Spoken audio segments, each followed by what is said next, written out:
Den her film handler om mig.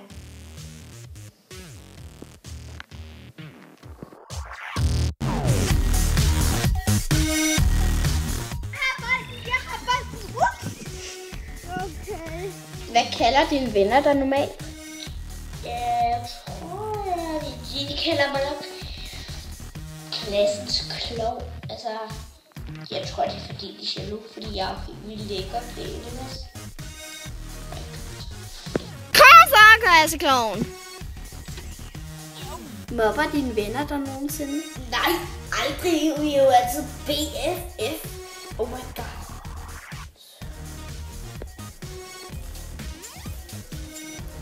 Hvad laver du? Hvad laver du, fjols? Dig, mig, badeværelset, kontor. Jeg vil ikke.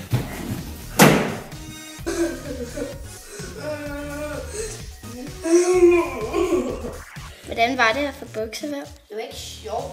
Lad du være med tale eller noget der. Hvad vil du nu gøre? Jeg ved, hvad jeg vil gøre.